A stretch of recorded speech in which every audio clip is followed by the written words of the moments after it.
On ouvre ce journal par notre focus politique du dimanche soir, le retrait du Burkina Faso, du Mali et du Niger ainsi que du Tchad de la Cour pénale internationale marque une nouvelle étape dans la stratégie diplomatique de ces États situés dans le Sahel après le départ de la CEDEAO et de l'OIF pour les trois juntes de l'AES qui dénoncent désormais une institution qu'elles jugent instrumentalisée par les puissances occidentales. Pour en parler, nous recevons Caroline Roussy, elle est directrice de recherche à l'IRIS, responsable du programme Afrique et autrice de La mauvaise réputation, essai sur les frontières africaines, collection Pépites jaunes chez Rive Neuve. Merci et bienvenue Caroline dans le Journal de l'Afrique. C'est un plaisir de vous recevoir. Bonsoir. Bonsoir. Alors avant même les aspects juridiques qu'il faut voir dans ce retrait de la CPI, c'est essentiellement un acte politique destiné à affirmer la souveraineté de ces États du Sahel, n'est-ce pas ? Alors tout à fait, il faut avouer que c'est en tout cas le discours qu'ils tiennent. Néanmoins, je ferai quand même une distinction entre les trois pays de l'AES et le Tchad. Oui. Mali, Burkina Faso, Niger, dès septembre 2025, ils commencent à dire qu'ils veulent se retirer de la CPI au nom de la souveraineté et au nom du deux poids, deux mesures. Nous y reviendrons sans doute. Le Tchad, c'est un cas un petit peu à part parce qu'on ne s'y attendait absolument pas. Donc là, pourquoi ce retrait ? Alors, on ne sait pas très bien. Seules quelques hypothèses peuvent être posées. Premièrement, eh bien, des pressions diplomatiques américaines. Deuxièmement, puisque le gouvernement tchadien, en tout cas, a contesté les dites pressions américaines, eh bien, la souveraineté et le deux poids, deux mesures qui est reproché à la Cour pénale internationale. Et la troisième hypothèse possible, c'est que le Tchad sert actuellement de passage des armes des Émirats arabes unis vers le Soudan. Toutefois, il faut quand même préciser, parce que cette troisième hypothèse, me semble-t-il, est un petit peu spécieuse, dans la mesure où la CPI juge des individus pour génocide, crimes contre l'humanité et crimes de guerre, et non des pays. Des États, et non des États. Exactement, ce qui est la différence avec la Cour internationale de justice. Absolument. Mais cet argument de deux poids, deux mesures, ou en tout cas de justice à deux vitesses, est-ce que c'est encore recevable quand la CPI enquête notamment sur ce qui se passe en Ukraine ou même en Israël ?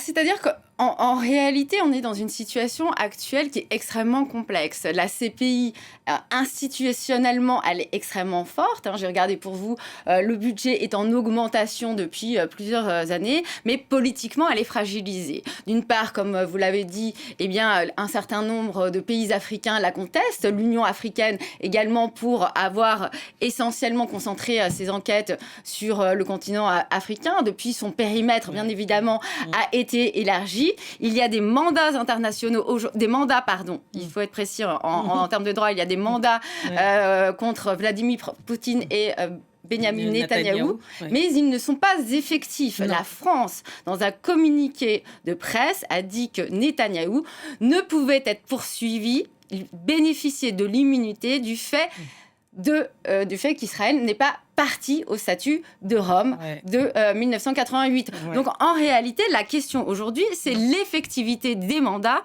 et le deux poids, deux mesures qui sont remis en question, avec bien sûr un troisième point, auprès de qui les populations vont-elles prévaloir leurs droits ? Oui, absolument. C'est une question entière, justement. Cette décision, néanmoins, en tout cas, elle est avancée comme s'inscrivant dans un contexte plus large, on va dire, de rupture avec les institutions internationales. On l'a vu notamment pour les pays de l'AES, ça veut dire CEDEAO et l'OIF, etc.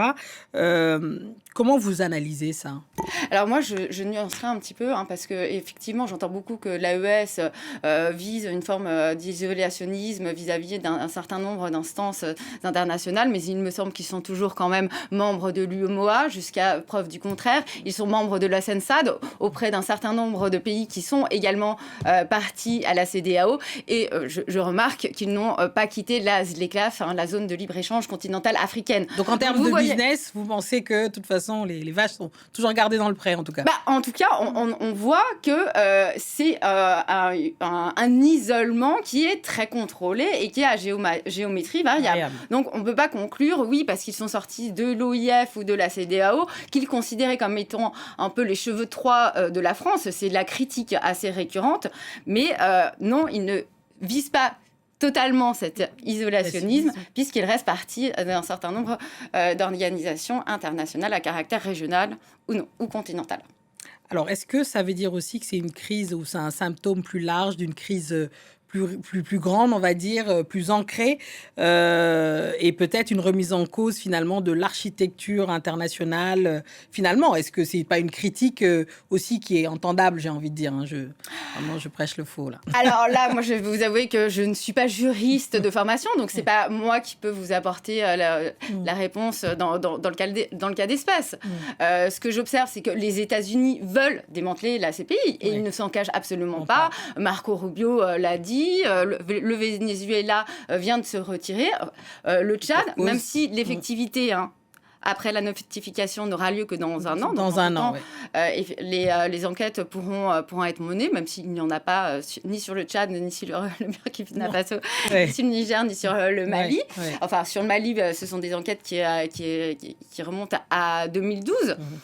Il y a une volonté de démantèlement de cette CPI par les États-Unis qui ne souhaitent pas que Netanyahou soit poursuivi par la dite Cour pénale internationale. Mais pour l'instant, il faut quand même le préciser à vos téléspectateurs, le nombre de pays reste à peu près constant, les budgets sont en augmentation. Effectivement, les signaux ne sont pas très bons quand un certain nombre de pays décident de quitter cette instance et que par ailleurs, les mandats ne sont pas effectifs. Donc là, en fait, on est dans une double dynamique d'institutionnalisation de la CPI qui est renforcée dans ses